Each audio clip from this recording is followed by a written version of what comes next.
Welcome to Media Moses Weekly, the weekly roundup of articles from our own Media Moses and from entertainment news around the world. Topics tonight include St. George, A Great Awakening, and Screwtape. But for now, what media experiences have you had, Rebecca? Hi, John. Yeah, that sounds awesome. I'm actually reading the Screwtape Letters by C.S. Lewis.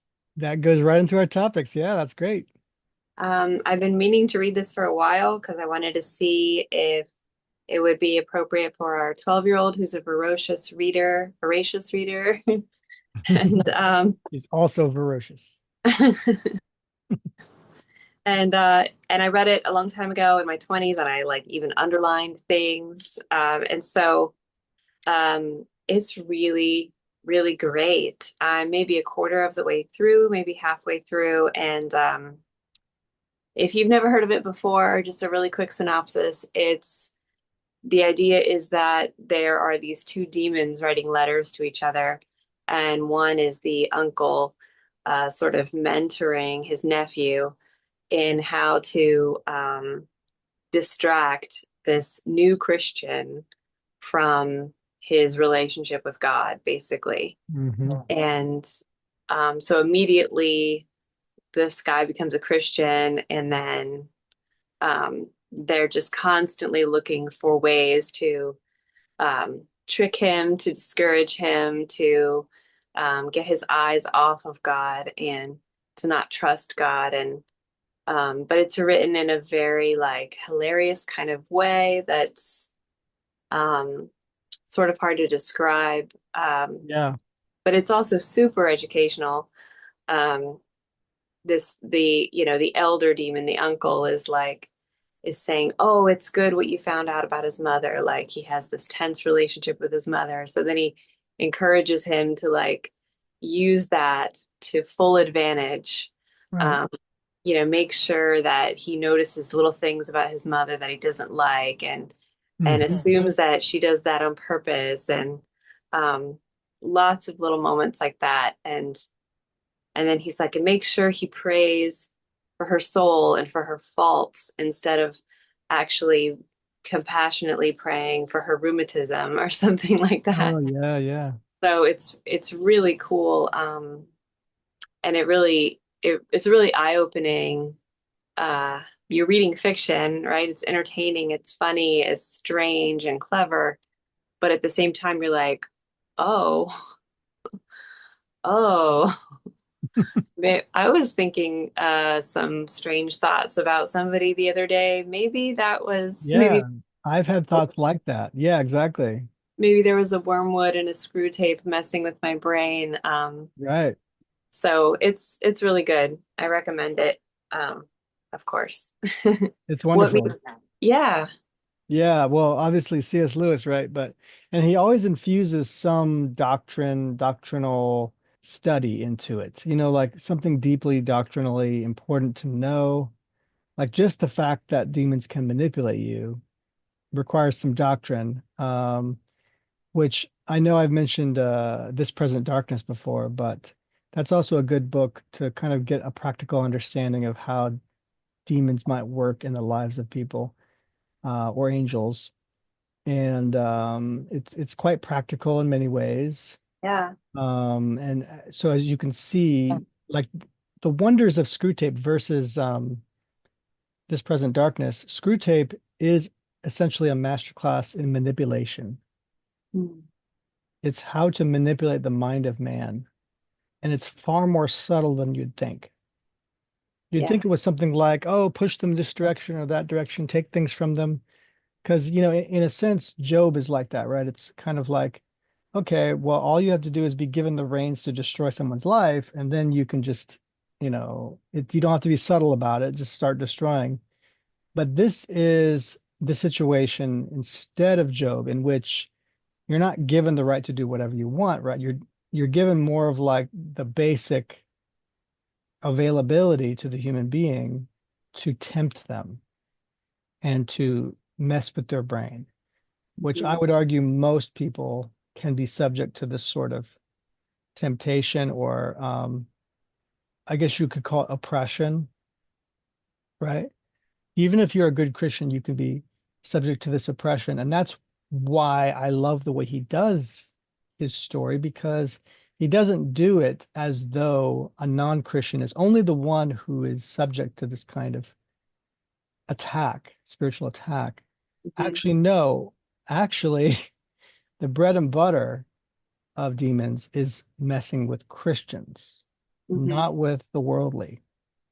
The worldly have already been, and I think this is even in Screwtape, the world have already been uh, well on their way to the destination they're supposed to go, that Hmm. these demons are sending people.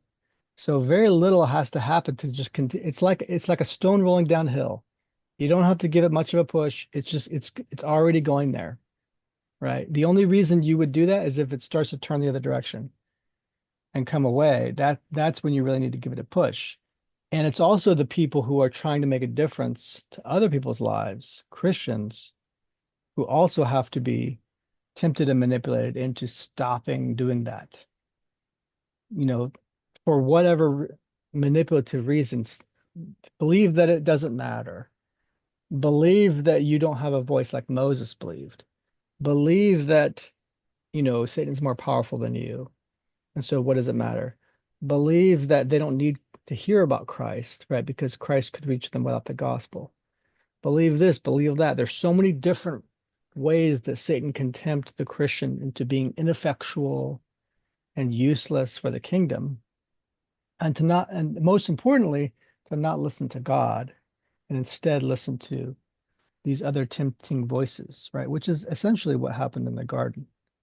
So that's really always the primary struggle happening.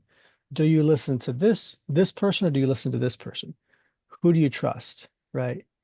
And of course, the devil tricks us all into believing that this other voice is not the voice of a devil, it's the voice of you. It's the voice of your own heart, it's the voice of your own mind. And so that's one of the primary ways of manipulating. You're putting thoughts into this person's head very similarly to the thoughts they would have already, but it's just a little tweaked, right? Very subtle techniques.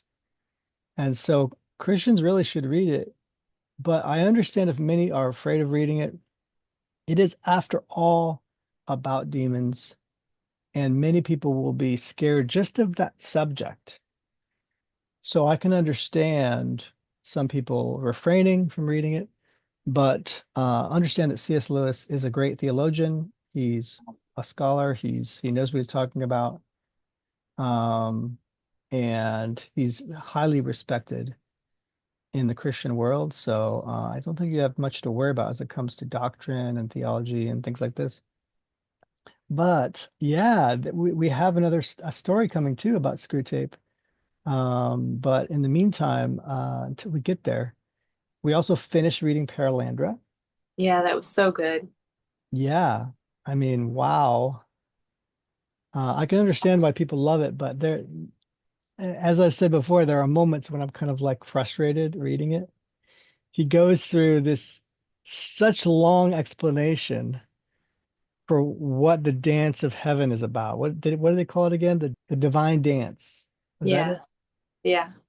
And so all these Eldila explain to Ransom why the divine dance, what's that about? And it kind of like goes on and on and on for 2 or 3 pages. And I'm like, I know all this. I know all this stuff. It's he gets so eloquent that it's a little too eloquent. And I almost feel like after the second page, you're kind of like, oh, I understand. You are demonstrating to us that the Eldila have completely decimated Ransom's argument and have given so many kind explanations for why he's wrong to doubt God. You're almost like, okay, okay, you're correct by that time. It's just an overwhelming onslaught of beauty, right? I think that's what it's kind of supposed to be. But as a reader, I was getting a little tired. Well, you were reading it out loud to us. I was. Yeah. Yeah, it's true. When you're reading in your own head, it's like sometimes the beauty is more in, on the page, and you can kind of just let it soak in. But if you're reading out loud, it can get kind of Yeah. he kind of does use a lot of eloquent language that I think is to the point sometimes where it's unnecessary. Now, obviously, what I'm trying to do is also understand the modern reader, and the modern reader is going to read a lot of um, eloquent language and say, "Did he really need to say all that?" And I don't even understand what he's saying, right? Um, so I do understand a lot of it. Some of it, it's true. Some of it I don't know, even though I'm pretty familiar with, I'm a pretty affectionate reader, as they say. And so I do like stuff, especially from that old period. It doesn't scare me at all. Why? Because I was brought up with the King James Version Bible. It just when you're brought up with the King James Version Bible, you're not scared of big words that you don't understand at first. You kind of learn to learn another language, essentially, which is Old English. Well, it's not Old English, but it's of that period, right? Yeah. So, and of course, C.S. Lewis kind of borrows from that heritage in many ways. He's very well versed with eloquent language, so he uses it.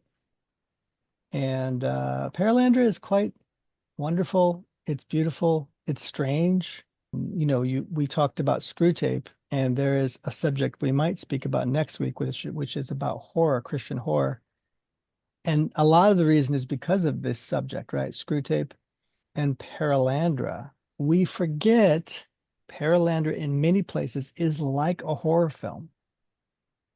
And so the person who makes Perelandra, whoever they may be, God willing, they're going to have to contend with those Christians that are against horror, just categorically against horror. And so hopefully it'll be marketed correctly so they won't know it. They'll never be able to even call it horror because it won't be labeled horror. It'll just be horrific in places. It feels like a action adventure that pushes the envelope in certain places. It takes a turn when Weston shows up. Yeah, Right yeah, I there. feel like C.S. Lewis Yeah. really enjoyed his classics, but he also really enjoyed fantasy, adventure, exciting novels. Yeah. So I think he just went for it. Yeah. I mean, it's not a huge character analysis of the difference between Ransom and Weston, but it really does reveal that Weston, as a demon possessed person, is really just like not destructive doesn't do it justice. And almost evil doesn't do it justice. I guess that is the definition of it, right? But um it's so sadistic, right? That he really is like a serial killer who does it for fun. Like that really is how to depict Weston as Mhm. a demon possessed villain. Yeah. He's sadistic and and he also really doesn't have control of himself, barely at all. And even when he turns to Weston, the question is whether he really is turning to Weston Mhm. so that Weston can speak because he's still manipulative as Weston. Well, So there's a direct quote where he literally says, I've come to bring death and death abundantly. it's sadistic, Yeah. perverted, sadistic, evil. Obviously, nothing really perverted is shown in the book, besides the fact of Weston and how evil he is and how they have to fight to the bitter end. It's disturbingly strange in many ways. Also, another complaint, I didn't really like his escape from the cavern. It just really bothers me. The way he describes a lot of it. It's hard to picture as a result. A lot of it's hard to picture. I mean, I have to hand it to him. He still writes beautiful literature, and obviously it's meaningful and wonderful. I just every now and then I have these moments where I'm like, I don't understand what you just said. I read it 3 times. I still don't understand what you're talking about. But I mean, it's far better than today's literature. It's just head and shoulders above it. There's no complaint there in the sense of comparing it to today's literature. We The finished one Perelandra finally. How long did it take us to finish Perelandra? Maybe 3 weeks? about, yeah. Yeah. Maybe, yeah. One night it was hard for me to sleep and I was listening. I was like, oh, I have to listen to an audiobook to go back to sleep. And so I listened to just out of the blue, just totally randomly, did an audiobook of George MacDonald's The Seaboard Parish. And it was so charming. I was like, oh, I miss George MacDonald now. I want to go back to George MacDonald from C.S. Lewis Yeah. because his pacing is wonderful. It's not too wordy. It's emotional. It's charming. It's just, ah, it's great. It's Yeah. yeah. It's sweet. You know, like it's very sweet. He's like the grandfather we all need. He really Hmm. is like just like a grandfather to all of us. Yeah. Um, so that's our media experiences. This brings us to our topics, which is St. George, A Great Awakening, and Screwtape Letters. So what do we have next? We have St. George. As stated, I don't have a article on this, but what I do have is a site. Now, the creator of St. George is in East Texas. He's an animator. And let's go to his site here. This is really cool. He's doing a campaign. Look at that. So Oh, wow. here's the website for St. George. The Saint it's saint-george-guild.shorthandstories.com. St. George, an animated epic from the Anvil Guild by Tyson Rains.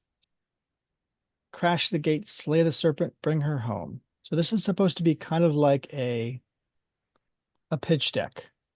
In the silence, in the ruin, when even your own voice turns against you, just believe the word that is written down. Look at this. I just love the animation. Every day, our kids are being discipled, not just in church pews, but not only at the dinner table, but through glowing screens, fed a steady stream of stories that mock truth, blur good and evil, and twist the very idea of what it means to be human. But stories shape souls. And if we don't give our children something better, they'll drink from broken wells and call it water.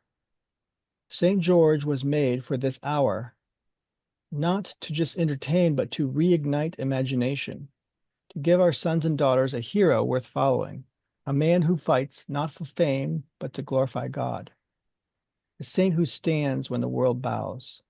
This isn't just a film, it's a spark.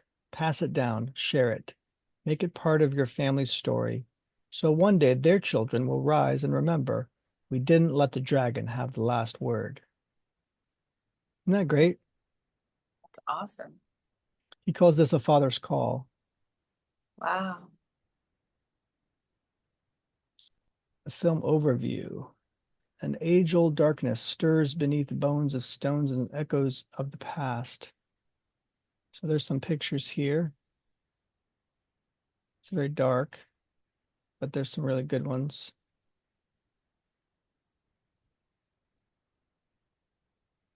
Down here is the overview.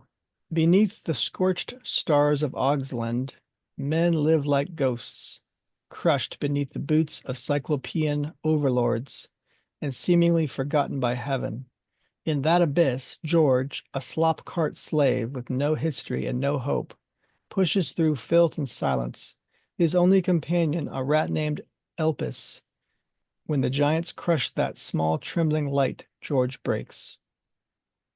Tormented by shadows, by mocking reflections and the slander of demons, George stumbles upon a strange song there in the dungeon deep, a sound of men caged and fattened like livestock, singing hymns to an unknown God with power that flooded the darkest chambers of his soul with holy light. In a blaze of fire and fury, George leads a jailbreak through hell itself. He takes hold of a sword no one else would touch and becomes a weapon of wrath. The Cyclops fall.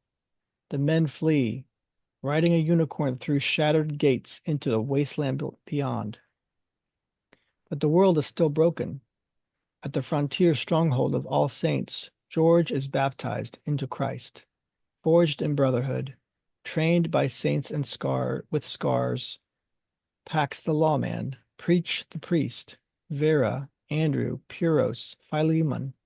While George grows in strength and faith, corruption festers in the capital.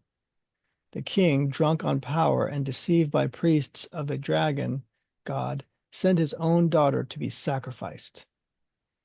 As demons and giants storm the frontier, George rises, not just a soldier, but the long-awaited leader.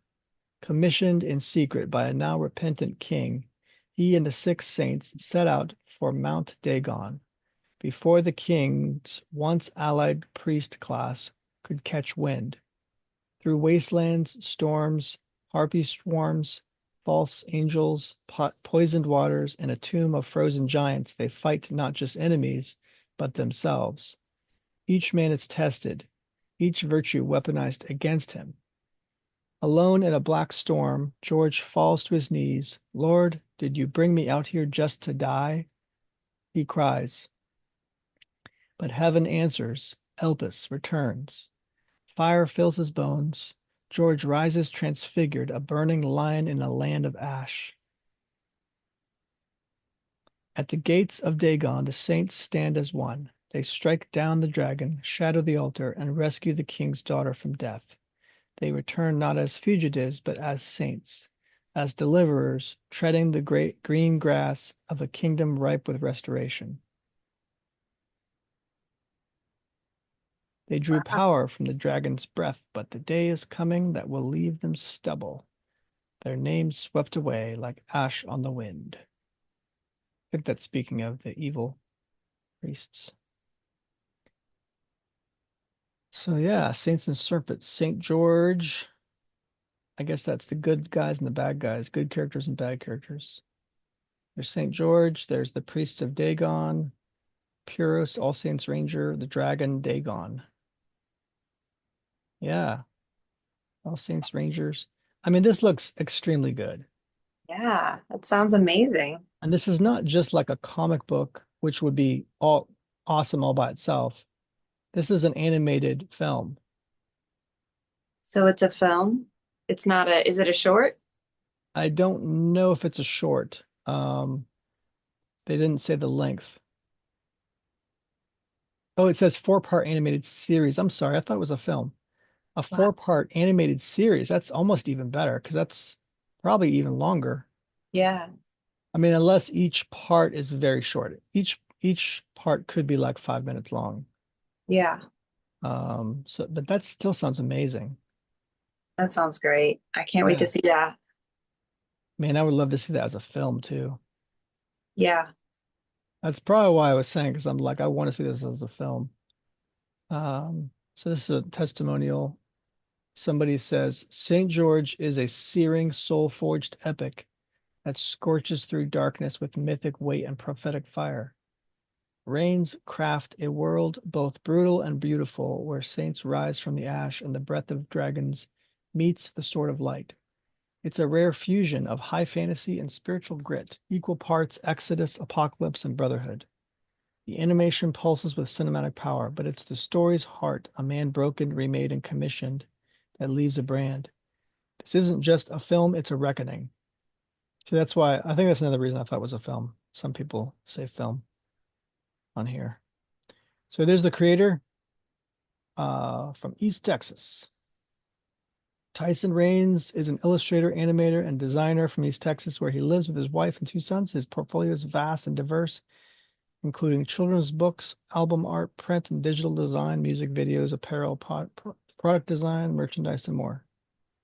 So he's a big designer. Obviously, his forms and shapes and just the way he draws things, it's got a lot of kind of epicness to it. Yeah. The colors are really well thought out. Look at that bright red. I mean, that's great.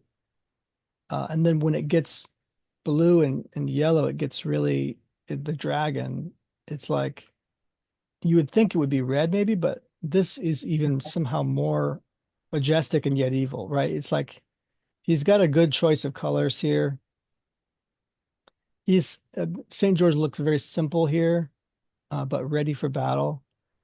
And then he changes into this, I guess he calls him like a something of like a lion of flame. He transforms into this later. Wow.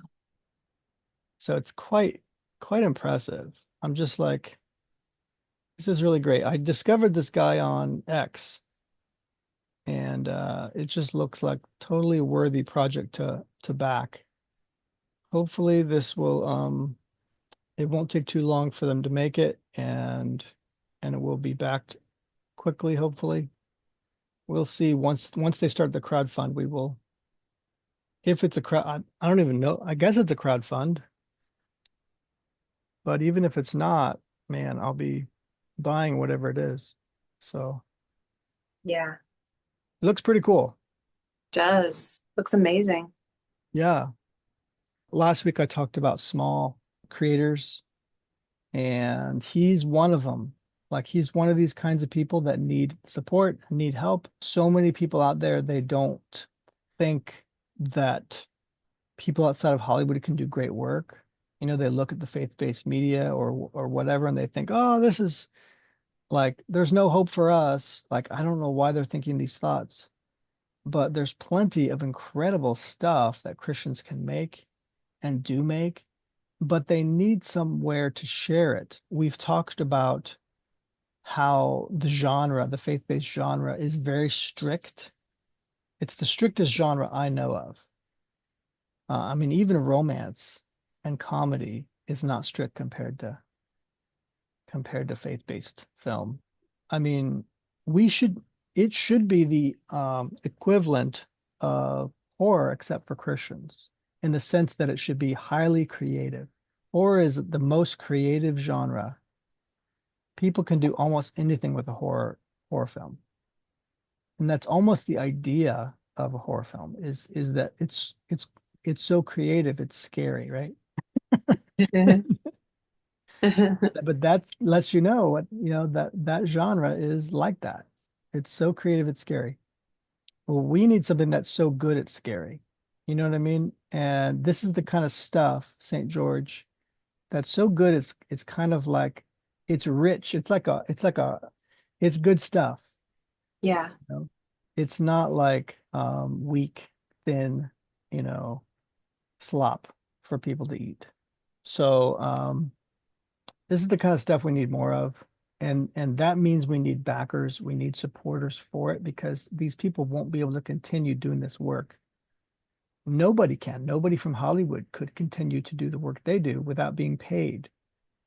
So these kinds of people need support. They don't have a whole system behind them. They don't have thousands of people buying tickets like in theaters or on their streaming service like Netflix. They don't have that. You know, Netflix didn't become rich by making slop. They became rich by people supporting them, people believing that Netflix, like, okay, this is a terrible product, but maybe the next one's going to be good. I'll keep the subscription. Maybe the next one will be good. And it never comes. It's never worth it, right? It's just going to keep leading you on. But this kind of stuff pays off, right? So we want this kind of stuff to pay off. We want these artists that can keep making good stuff, and we're gonna keep supporting them. Yeah. I mean, this is very much like the kind of thing you've talked about before, like the meaningfulness of the story of St. George. And Exactly. why has no one explored this before? And Mhm. so this is pretty exciting. Like, I'm really looking forward to it. It is, and I even did a whole podcast episode on St. George and the ripeness of that myth, Mm. how important and powerful it is, and a lot of the stuff this guy has in this pitch deck is almost exactly like my ideas there, where this guy has to take down this evil dragon, and the daughter is either captured in some way through evil ideology or captured in some way through possibly being sacrificed. But her family, if not her, right, then her family has been captured by this evil dragon. And it's not just right a dragon, it's symbolic. And so are all these good knights and fighters as well. They're it's symbolic. It's symbolic of the battle of good versus evil in the world. So we need to support this stuff. And by the way, speaking of stories like this that are daring and powerful, we've spoken about theater a lot this week. And we're not talking about the theaters that you watch movies in. We're talking about the theater, which is the stage, and where many actors get their start in the theater. Because theater is a little bit different of an art form than cinema. Cinema requires a lot more facial nuance. Theater requires a lot more strength and endurance. And there's a ton of rehearsals you go through. There's a ton of knowledge that you need of these characters. It's a different craft. And it's a beautiful craft. You're projecting yourself onto the audience in a way that you just don't do with cinema. And so you and the audience are kind of becoming one and kind of experiencing this story together. It's a powerful medium. And it's been around a long time. So like the Greeks, that's what stuff they were doing. And then of course, everyone knows Shakespeare. Shakespeare's a master of theater. And a lot of his stuff too is very Christian. At least a lot of great Christian themes and a lot of great subjects that Christians struggle with, life and death, purpose of life itself. You know, these are important subjects to study. Theater is a culture changing art form, and it's powerful. But these days, we're also seeing a lot of small Christian theaters getting larger and then making films. So we have two stories here I did this week. Okay, here we have Medium Moses, and we have two stories this week about this subject, Sight and Sounds, theatrical plays, shock and awe, while a great awakening lingers on the horizon. A think piece on Sight and Sound's faith-based plays and filmmaking. So this is a think piece, so that means not everyone's going to be able to access this article. It's only for subscribers. I got it because I'm a subscriber. That's right. Bam. We like to hear. So thank you very much. This means we do a lot more talking and thinking about this subject than most people are going to get about these things. So I talk a lot about Sight and Sound as a theater. They're both from Lancaster, Pennsylvania, and also Branson, Missouri. I mentioned their history here. In fact, this picture comes from the movie I Heard the Bells from 2022, and they put that out. They've been around almost 50 years, Sight and Sound has, and it's only more recently they started in films. And you'd think as a faith-based ministry that they would kind of make the same kind of thin material that's not visually stunning and not, thematically interesting and without very good acting. These are very common things you see with faith-based genre. But this film really beats all of that. It does so much better. And as you can see by the picture, it's visually stunning quite often. It's also visually interesting and symbolic and powerful. Like even this tree has meaning in the story. And all the things that happen in this scene have tons of meaning.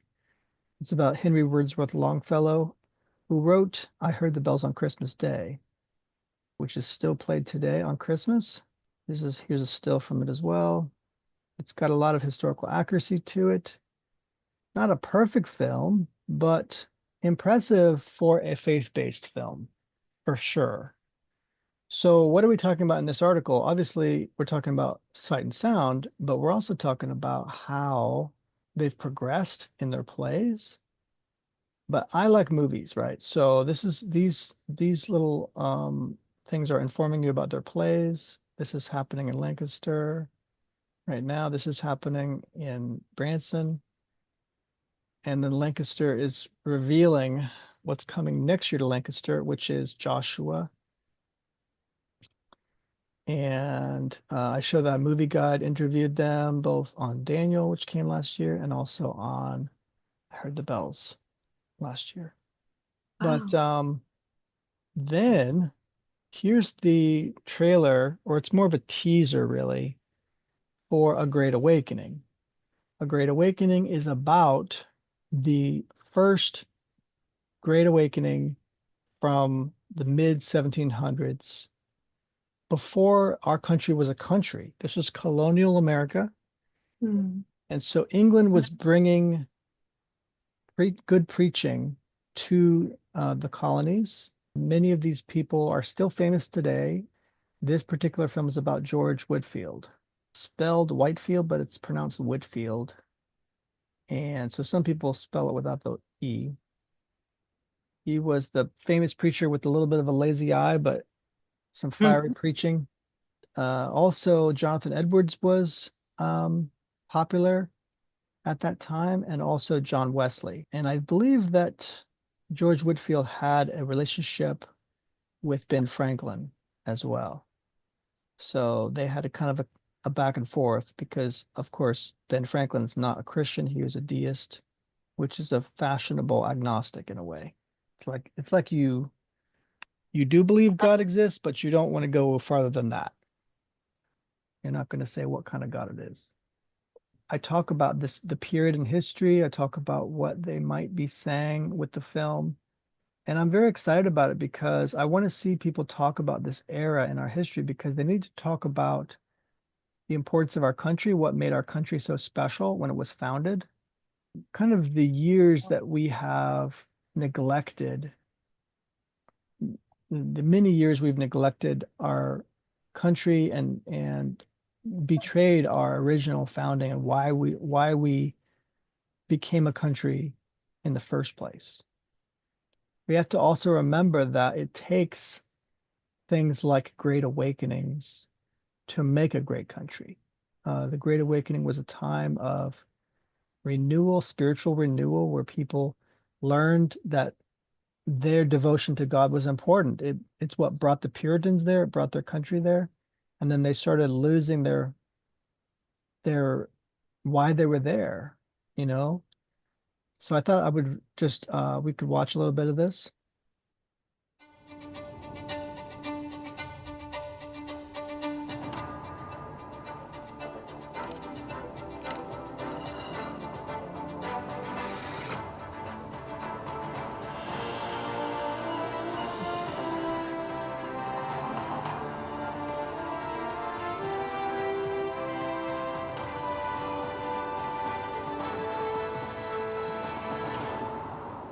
I am sorry to see you have returned, Mr. Whitfield.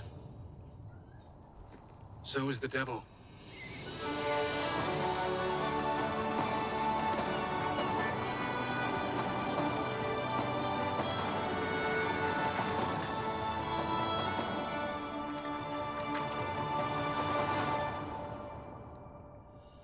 Yay.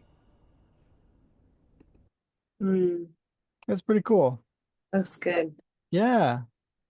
So I like what Sight and Sound are doing because they seem to be making films that are uniquely Christian, but also uniquely American. So they seem to talk about both of these things and care about both of these things. So especially in their films. Now, their plays are more like Bible stories. They tend to do that in their plays. And this probably comes from the fact that their first big building that they built, which came after their entertainment center got burned down, they built a new building, which was a new theater in Lancaster, and it literally had a wraparound four-story stage in the front. And this was like, I think it Ah, was late 90s when that happened. I think 1998 when it got built. It burned down in 1997. And then they built this new building, and they did Noah. They did the Noah play. So it says 30th anniversary of Noah. So that they did that on this huge four-story stage that's a wraparound. and they like have literal live animals and stuff. It's quite Wow, impressive. I never saw it, but I heard it was quite impressive. So that's that's kind of awesome. what started them on the track they're on now. Yeah. So that's about 25 years of incredible theater. Sorry, go We ahead. we saw the movie. I saw the bells, and Yeah. that was just really, really beautifully done. Like I could feel that the theater vibe from it, Mm-hmm. but it was not a negative thing at all. It was Right. really cool. You just flowed right through the movie. There was just like a flow to it. And the characters, it wasn't like a musical, but there was just very like they were just very like kind of graceful and dancey, the kind of thing you would sort of expect if you were watching it, in a theater. Right. But I liked it. It was a refreshing change from just everybody acting normal and modern all the time, which is what we Yeah, used the to see in. periodness of it. Yeah. And they really seem to care about keeping that accurate. They weren't being too cheesy about it. There were a few kind of little slightly cheesy moments, but I could tell that they were really trying to keep it grounded, Mhm. even with all of that. So, like I said, it wasn't a perfect film, but it was far superior to many faith-based films I've seen. Yeah, I agree. Yeah, and I just hope that A Great Awakening is going to be even better. So we'll Yeah. see. I look forward to seeing more from them. Absolutely. Let's see if we can move on to our last topic before we get to our main topic. This one is also about the theater. Max McLean, director of The Most Reluctant Convert, to bring Lewis's Screwtape to screen. Book becomes play, becomes film, all of them frighteningly prescient and relevant to today's urgent concerns, C.S. Lewis and the Screwtape Letters. After hearing of The Most Reluctant Convert, the untold story of C.S. Lewis, especially as a theatrical performance, and then as a film, it made me sit up and take notice. This was when I learned about the Fellowship for Performing Arts, the FPA, a nonprofit a nonprofit organization that appears to be uniquely tuned into C.S. Lewis's legacy with its theatrical plays and reenactments of the great Englishman's stories. Having a particular appreciation for Lewis's work and the Scottish fairy tale writer George MacDonald, who inspired him, I was interested in who brought this into being, since film is one thing, but theater is altogether another. It requires a certain attention to detail with theater, especially in regards to bold yet intelligent acting performances, and therefore a scholarly approach to character arcs. So this was immediately attractive since I know that many faith-based works lack the detail required to produce acting with necessary pathos. So that's some of my writing there on this article. It's got the director Max McLean, who plays C.S. Lewis in The Reluctant Convert. He also directs this particular one, I believe, which is Screwtape Letters. Christian Post reports on it as well.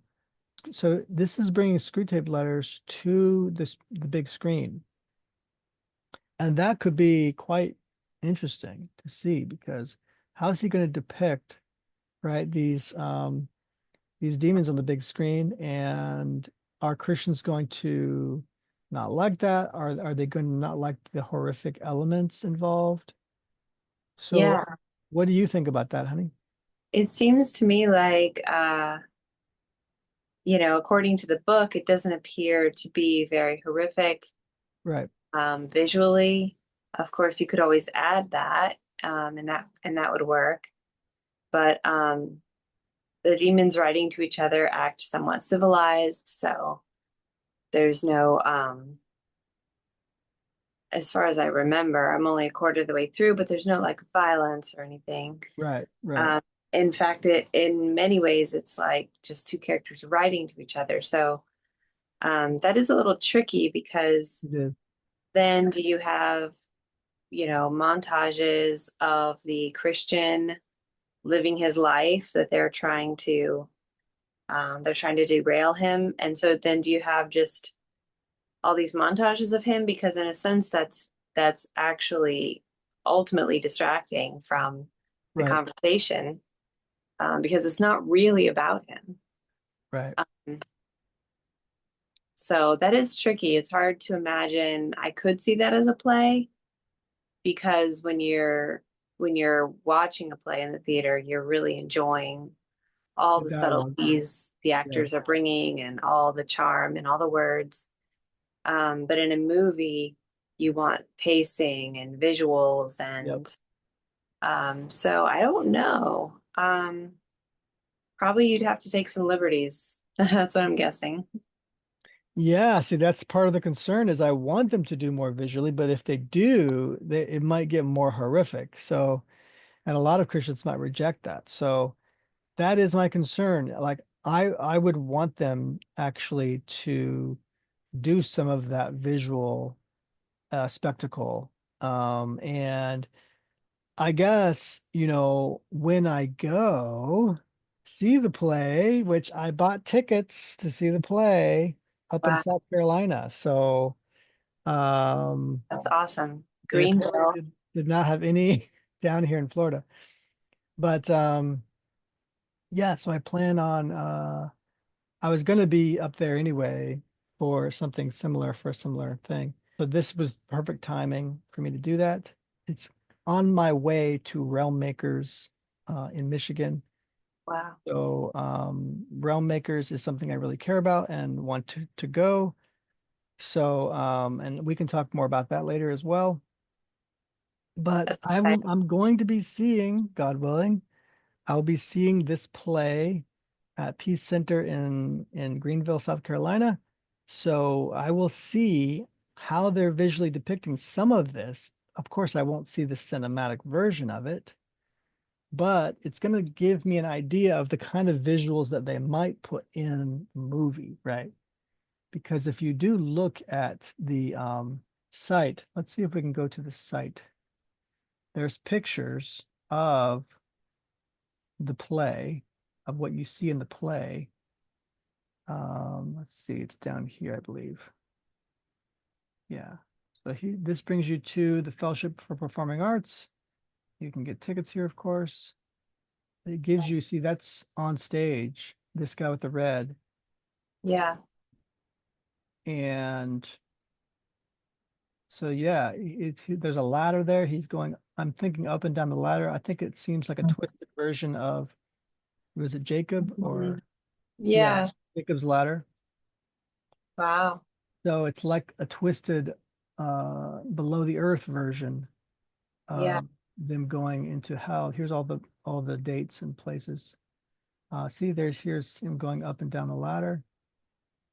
So I'm guessing that he's down in hell, right? And he's got to go up onto the surface of the planet and see under the ground. See, they have the bones. Yeah. The backdrop is bones and skulls.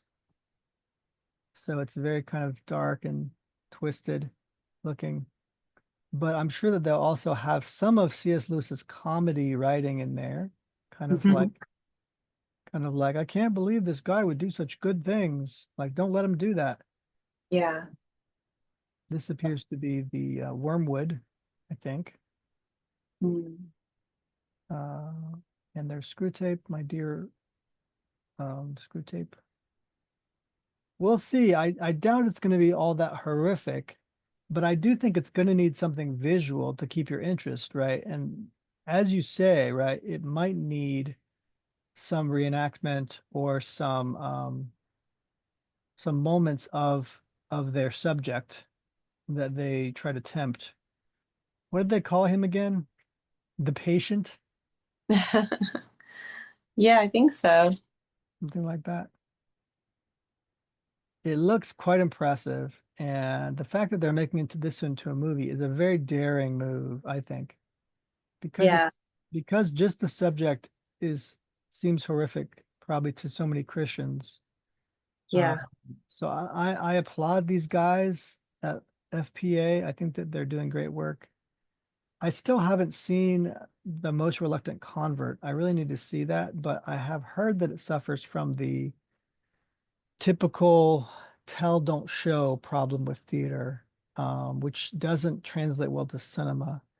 Often, I think he would resort to lots of monologuing and things of that sort, which is very standard in theater, obviously. And that's kind of what you're there for in many ways.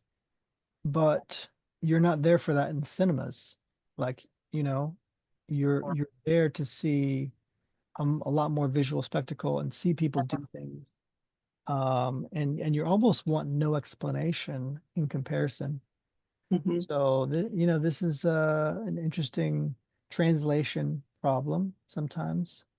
Yeah. And but my hope is that he will learn from the last movie and take some of that criticism well and do a lot more visually interesting shots. Um, and we'll see. We'll see how horrific it gets. Yeah. But pray for my trip if you would, because I'm hoping to interview somebody. And right now I haven't got confirmation of that yet. So Hmm. if I can do that, that'd be great. Hmm. Yes, what is that? I said prayers going up. Oh, yes, thank you. All right. So that brings us to the main topic coming up, which is Wildwood. Is it really that wild? So I hope you enjoyed our week here at Media Moses. Our Media Moses articles can be found on MediaMoses.com. Paid and unpaid subscriptions are available. And next up, our main topic over on Culture Warfare with Jon Croft. Oh, that's me. See you in a minute as we transition over to that channel.